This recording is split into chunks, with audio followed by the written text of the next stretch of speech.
পিতা পুত্র যখন বড় হয় বাবার মুখ উজ্জ্বল হয়, আর পুত্র বড় কিছু করলে বাবার মুখ উজ্জ্বল হয়, এইটাই নিয়ম। এটা আসলে আনএক্সপেক্টেড একটা বিষয় এবং এরকম দেখা যায় না যে বাবা ছেলে একসাথে একই পিচে খেলে। আসছিলাম ঢাকা সাপোর্টের জন্য, শেষ মুহূর্তে কাবিলা ভাইকে দেখে নোয়াখালী সাপোর্ট করতেছি আর কি। এক্সপেকটেশন খুব ভালো ছিল আর খুব বাজে খেলছে, দুঃখ ভারাক্রান্ত মন নিয়ে বাসায় ফিরতেছি। কার প্রতি ছিল, কোন দলের প্রতি আসলে? অবশ্যই ঢাকার প্রতি ছিল। নোয়াখালীর আসলে বাবা ছেলে একসঙ্গে ব্যাটিং করেছে আজকে, ওরা খুব ভালো খেলছে। ওইটা উপভোগ করেছি। আর ঢাকার আসলে সাব্বির রহমান, সাইফ হাসান ওরা আসলে রান পাচ্ছেন একটু হতাশ। হ্যাঁ, আসলে ঢাকা খুব ভালো করার কথা ছিল, নোয়াখালী তো অন্যান্য বারের তুলনায় এবার খুব ভালো করছে।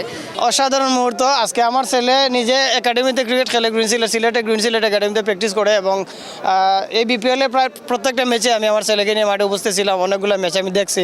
আর সবচেয়ে ভাগ্যবান মনে হইতেছে যে আজকে আমরা বাবা ছেলে আরও একটা বাবা ছেলের জুটো এখানে মাঠের মধ্যে খেলতেছিল। ইতিহাসে সাক্ষী হইতে পারছি, মনে হয় যে ফার্স্ট টাইম বাংলাদেশ, মনে হয় না বাংলাদেশ না সারা ওয়ার্ল্ডেরই ফার্স্ট টাইম ইতিহাসে প্রথম হতে যাচ্ছিল ঘটনাটা, বাট হতে হয় নাই।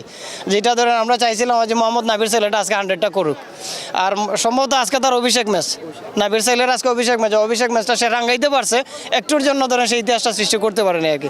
বাট আলহামদুলিল্লাহ টাফ লাক টুডে, কিন্তু আলহামদুলিল্লাহ অনেক ভালো করছে। ক্যাপের কথা বলছিলেন? ক্যাপের কথা বলছিলাম, আসলে আজকে আমরা রংপুরের খেলা দেখতে আসছিলাম। মুস্তাফিজ আমাদের অল টাইম ফেভারিট প্লেয়ার, তো মুস্তাফিজের থেকে অটোগ্রাফ পাইছি, আমার ছেলের ক্যাপে অটোগ্রাফ দিছে, এটা হচ্ছে মুস্তাফিজের অটোগ্রাফ। আর সেকেন্ড অফ অল হচ্ছে আমি অনেক আগে থেকে খেলা দেখি, যেহেতু সাব্বির আমার আর একজন ফেভারিট প্লেয়ার, সাব্বিরের থেকে ক্যাপটা উপহার পাইছি ঢাকা খেলা শেষে আর কি। এটা বিশেষ করে আমার ছেলে যখন ঢাকা করে সমর্থন করছিল, তারা সবাই তারে অ্যাপ্রিসিয়েট করছে এবং সবাই তাকে আশীর্বাদ করছে ভবিষ্যতে সেও যেন একজন ক্রিকেটার হয় আর কি। আমরা একটু ওর সাথে কথা বলে। তোমার প্রিয় ক্রিকেটার কে? সাকিব আল হাসান। তুমি কি হিসাবে খেলো, অলরাউন্ডার, ব্যাটার না বোলার? অলরাউন্ডার। তুমি বড় হয়ে কার মতো হতে চাও? অলরাউন্ডার। অলরাউন্ডার হতে চাও? বাংলাদেশের জাতীয় দলের জার্সিতে খেলতে চাও? জি হয়। কার মতো হতে চাও? নাহিদ রানা, তানজিম সাকিব, সাকিব আল হাসান, আর মুস্তাফিজ আঙ্কেল, আর তাসকিন। অনেক এক্সপ্রেস অনেক ভালো খেলেছিল, তো দ্বিতীয় অর্ধে আমরা ভেবেছিলাম যে ঢাকা একটা কামব্যাক দিবে, কিন্তু সেটা আসলে পারেনি। আমি আসলে আজকে ঢাকার সমর্থনে ছিলাম, তো একটু মন খারাপ আর কি। ভাই ম্যাচ এন্টারটেইনমেন্ট হয়েছে, বাট ঢাকা আমার কাছে লাগে হারি যাব না, 9 উইকেট পড়ে গেছে প্রায় হারার পথে। বাট আশাবাদী সাব্বিরের রান করতো, আমরা আশা করছি না, কারণ আমি সাব্বিরের বক্ত, বাট আনফর্চুনেটলি আজকে সাব্বিরে পালা করতে পারছে না।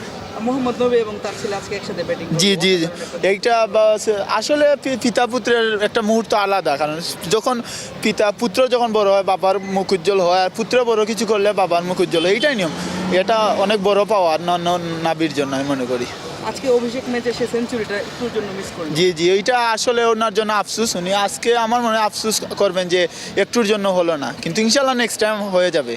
সৌম্য সরকারের ব্যাটিং কেমন? সৌম্য সরকারের ব্যাটিং ঠিক আছে ভাই, সৌম্য সরকার অসাধারণ ব্যাটিং করে, কিছু সুইপ শট আছে, স্কুপ শট আছে, অসাধারণ কিছু শট মারে উনি। আমি মনে করি ভাই বর্তমানে যে ফরম বিপিএল ফরম দেখে শান্তরে নেওয়া উচিত আছে। আর সাইফের যে সাইফ ভাই যে ফরম এটা পাস্ট হয়ে গেছে বর্তমানে, কারণ বিপিএল অনেকটা ম্যাচ খেলছেন, ইনি কিছু ফরম করতে পারছেন না। বর্তমানে শান্ত ভালো রান করছে, বাট আমি মনে করি শান্তরে নেওয়া উচিত আছে। বিশ্বকাপের আগে আসলে বাংলাদেশের ব্যাটাররা অনেকেই ফর্মে নাই, ব্যাপারটা একটু দুশ্চিন্তা। আসলে আপনারা দেখবেন যেগুলো আমাদের 11-এ আছে বা এই বিশ্বকাপ স্কোয়াডে আছে, তারা অনেকে ফর্মে নাই, আর যারা স্কোয়াডের বাইরে অনেকে ফর্মে আছে। আসলে একটু ভেবে চিনতে এই স্কোয়াডটা সাজানো উচিত ছিল, তাহলে বাংলাদেশে ভালো কিছু করতে পারবে। আর এই নোয়াখালী অনেক ম্যাচ টানা হারের পর আসলে এখন যেভাবে খেলছে, কি মনে হয় যে এই প্লেয়ারগুলো যদি প্রথম থেকে থাকতো, বিশেষ করে নবী এবং সৌম্য, তাহলে নোয়াখালীর আসলে ভাগ্য কিছুটা পরিবর্তন? আমি মনে করি ভাগ্য কিছু পরিবর্তন হইতো, কারণ নোয়াখালী এক্সপ্রেস যখন নামে পয়লা তারা ফার্স্ট ম্যাচ না এক্সামিশন পূরণ হয়ে গেছে, দেন তারা 2 ম্যাচ জিতছে, আজকেও জিতছে। দেন আমি মনে করি তারা আগে খেলতো, এন্টারটেইনমেন্ট করতো দলটাতে, কিন্তু আরও ভালো হইল না তারা লাগে, তারা পয়েন্ট টেবিলে একটু বিল্ড আপ হইল না। বর্তমানে তো আমি মনে করি না যে টপ 4 করতে পারবো। দেন সবচেয়ে খেলা ভালো লাগছে আপনার নোয়াখালীর, খুব ভালো লাগছে খেলাটা। কার ব্যাটিংটা? ব্যাটিং ভালো লাগছে আমার সৌম্য সরকার, তো আর আজকে রান আমি সৌম্য সরকারের খেলা দেখি সবসময়, সৌম্য সরকারে রান করতে পারছে না, আজকে আউট হয়ে গেছে। মোহাম্মদ নবী এবং তার ছেলের খেলাটা কেমন দেখলেন? আমি এর বাদ দিয়ে আইছি, এরপরে আইসি খেলা দেখাত। ঢাকার ব্যাটিং আসলে কিছুটা হতাশ করলো কিনা? ঢাকা তো আজকে এমনিতেও নাই, তো আর এমনিতে আর আজকে তো কিচ্ছু করতে পারছে না, বালা কিচ্ছু। আর আশা করি আজকে তো এমনিতেও জিতবো আপনার নোয়াখালী। না, ম্যাচ খুব ভালো লাগছে। প্রথম ম্যাচের দ্বিতীয় ইনিংসে আমরা আসছিলাম, খুব ভালো লাগছে। আশা করছিলাম রংপুর জিতবে, but unfortunately they lost their game. কিন্তু এখন ম্যাচটা ভালোই যাচ্ছে, বাট ঢাকা সুবিধা করতে পারতেছে না। যে নবীর ছেলে মোহাম্মদ নাবির ছেলে আজকে খুব দুর্দান্ত খেলছে। আমরা আশাবাদী ছিলাম যে সেঞ্চুরি করবে, কিন্তু সেও করতে পারে নাই। 92 রান করে হয়তো আউট হয়ে গেছে। বাবা ছেলের জুটিটা কিন্তু ভালোই জমছিল। বাবা ছেলের মুহূর্তটা নিয়ে আসলে আপনার আসলে খুব ভালো লাগছে অনেক। এটা আসলে আনএক্সপেক্টেড একটা বিষয় এবং এরকম দেখা যায় না যে বাবা ছেলে একসাথে একই পিচে খেলে। সো এটা আসলে একটা আনন্দের বিষয়। নোয়াখালীর কামব্যাকটা আসলে কেমন? না, ভালো। নোয়াখালী কামব্যাকটা ভালো লাগছে আমাদের। তারা প্রথম কয়েকটা ম্যাচ হারার পর হ্যাঁ, আজকে যে কামব্যাকটা দিয়েছে আসলেই অনেক ভালো লাগছে। তো আশা করি পরবর্তী ম্যাচেও তারা কামব্যাক করতে পারবে। ঢাকার সাইফ হাসান আসলে অনেকদিন ধরে হ্যাঁ, আসলে ওর কাছ থেকে এটা আশা করা যায় না, কারণ আমাদের জাতীয় টিমে তিনি যে ছন্দে ছিলেন অনেক ভালো খেলছেন, বাট এটা আসলে কেউ আশা করে না। এই ইদানিং সে পারফর্ম করতে পারতেছে না, হয়তোবা তার ফর্মটা আসলে খারাপ যাচ্ছে, বাট সে কামব্যাক করবে আশা করি আমরা। প্রথম ম্যাচের দ্বিতীয় ইনিংসে এসেছিলেন, নাজমুল শান্তর ব্যাটিংটা দেখা হয়েছে। হ্যাঁ, নাজমুল শান্ত খুব ভালো খেলছে। আমরা আশা করছিলাম সেও খুব সেঞ্চুরি হয়তোবা করতে পারতো, বাট করতে পারে নাই। বল শেষ হয়ে গেছিলো অ্যাট লাস্ট, তারপরে করতে পারে। আর শান্ত যেই ফর্মে আছে, বাংলাদেশ টি-20 বিশ্বকাপের স্কোয়াড দিল, হ্যাঁ। সেখানে আসলে সে নেই। এটা আসলে কিছু আসলে কি বলবো, এটা তার এক এক সময় তার ফর্ম আসলে চেঞ্জ হয়ে যায়। সে সবসময় তার এই কনসিস্টেন্সি ধরে রাখতে পারে না, বাট নেক্সটে আশা করি সে ধরে রাখতে পারবে। বিশ্বকাপের স্কোয়াডে যে ব্যাটাররা রয়েছেন তাদের বেশিরভাগই এবারের বিপিএল আসলে রান পাচ্ছেন না। এটা আসলে বিশ্বকাপ এটা আসলে হ্যাঁ, আসলে প্রভাব পড়ার সম্ভাবনা আছে, যেহেতু তারা এখন ঘরোয়া লিগে খেলতে পারতেছে না, তাদের নিজেদের বলারদের প্রতিরোধ করতে পারতেছে না। আশা করি এটা একটা ব্যাড ইফেক্ট পড়বে তাদের ওয়ার্ল্ড কাপে, বাট যদি তারা প্রপার প্র্যাকটিস করে আশা করি তারা কামব্যাক করতে পারবে। প্রত্যেকটা প্লেয়ারে খারাপ সময় যায়, আবার ভালো সময় আসে। ইনশাল্লাহ সাব্বির কামব্যাক করবে ইনশাল্লাহ। নোয়াখালী নিয়ে কি বলার আছে? নোয়াখালী প্রথমেতে খুব খারাপ খেললো, তারপরে দুইটা ম্যাচ খুব ভালো খেললো, তার জন্য শুভকামনা রইলো। ভালো লাগে তো এই যে খেলা খেলছে আজকে ঢাকায়, তার চেয়ে তো পাড়া ক্রিকেটে ভালো খেলে। ঢাকা একটা ক্যাপিটাল একটা দল যদি এরকম খেলে, তো পাড়া খেলে তারা ভালো খেলে। এই যে এক্সপিরিয়েন্স আজকে নাসির হোসেনের বাইরে যে সাইফুদ্দিনকে যে সঙ্গ দিত কেউ, তারা তো আরেকটা ভালো করতে পারতো ঢাকা। মোহাম্মদ নবী এবং তার ছেলে আজকে একই সাথে খেললো, খুবই ভালো লাগছে, এটা খুব আনন্দ লাগছে। আর নবীর ছেলে যে অল্প পর্যন্ত সেঞ্চুরি মিস করে আসলে খুব ব্যাড লাগ, তার ছেলে বাপ ছেলে একসাথে খেলা খুব ভালো লাগছে আমাদেরকে। এটা দেখে আমাদের দেশে হয়তো বাপ ছেলে ওই তো পরবর্তী প্রজন্ম হয়তো আসতে পারে, ক্রিকেটের প্রতি আগ্রহ বাড়তে পারে। আসলে সাইফ হাসান অনেকদিন ধরে রান পাচ্ছেন না, বিশ্বকাপের আগে এটা আসলে একটু চিন্তার কিনা? সেটা হয়তো মানসিক ডিপ্রেশনে থাকতে পারে, এর জন্য আমার মনে হয় এটা আনাসি দরকার সাইফুদ্দিনের, আর ভালো হবে ইনশাল্লাহ।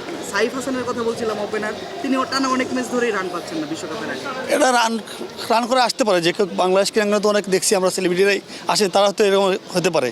তবে আর একটা নাসি করা দরকার, তাদের প্র্যাকটিস যত সময় দরকার হলো। আজকে কি প্রথম খেলা দেখতে আসা? হ্যাঁ, আমার লাইফে ফার্স্ট। কেমন লাগলো আজকের ম্যাচ? অনেক ভালো। আর আপনার পরিবার নিয়ে এসেছেন, মাঠে দেখেছেন যে মোহাম্মদ নবী এবং তার ছেলে একসঙ্গে ব্যাটিং করেছে।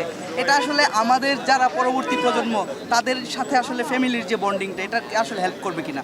হ্যাঁ, অবভিয়াসলি করবে, কারণ উনি ফার্স্ট টাইম এরকম বোলিং এবং ব্যাটিং করছেন ওনার ছেলের সাথে। তবে আমি এটা বলতে পারি, আমি আমার লাইফে ফার্স্ট টাইম এবং আমার মেয়েও লাইফে ফার্স্ট টাইম, আমরা দুইজন ফার্স্ট টাইম আসছি ক্রিকেট দেখতে। প্রথমবার মাঠে এসে খেলা দেখি কি আপনারা হ্যাপি? হ্যাঁ, হ্যাপি, অনেক ভালো লাগছে। তোমার কেমন লেগেছে? অনেক ভালো। কার সাপোর্ট করেছিলে আজকে? নোয়াখালী এক্সপ্রেস। কার খেলা ভালো লেগেছে? নোয়াখালী। অবশ্যই ভালো, হার মানলেও অনেকটা ভালো লেগেছে। মানে একদম যদি আমাদের ব্যাটসম্যানগুলো আর একটু ভালো করতো, আর একটু ভালো হতো আমাদের পক্ষে। কেন এইরকম না, দুবার করে আসছি, কিন্তু ঢাকায় কখনো জিতটা দেখতে পারিনি। মানে আসলে ঢাকার কোন জায়গাটায় হারলো? ঢাকা লাস্টের যে ব্যাটসম্যানগুলোর কারণে একটু হারছে আর কি, যে ব্যাটসম্যানগুলো যে একটা খেলা প্লেয়ার যে ধরে রাখবে এরকম কোনো ব্যাটসম্যান নেই। সাইফ হাসান আসলে অনেকদিন ধরে রান পাচ্ছেন না। না, পাচ্ছেন না। তবে এরকম লাস্টে যে রানগুলো পাচ্ছে, ওই যে সাইফুদ্দিন এরকম যদি সবাই যদি এরকম ধরে খেলতো, অনেকটা সবাই ভালো করতো। মোহাম্মদ নবী এবং তার ছেলে আজকে একসাথে খেললো, হ্যাঁ, অনেক ভালো, অনেকটা ভালো। কেমন লাগলো? হ্যাঁ, অনেকটা ভালো লাগছে ওরা যে একসাথে, যে মোহাম্মদ নবী অথবা তার ছেলে, অনেকটা ভালো লাগছে। অনেক একজনে রান করেছে 92, অনেকটা ভালো ইনিংস করেছে।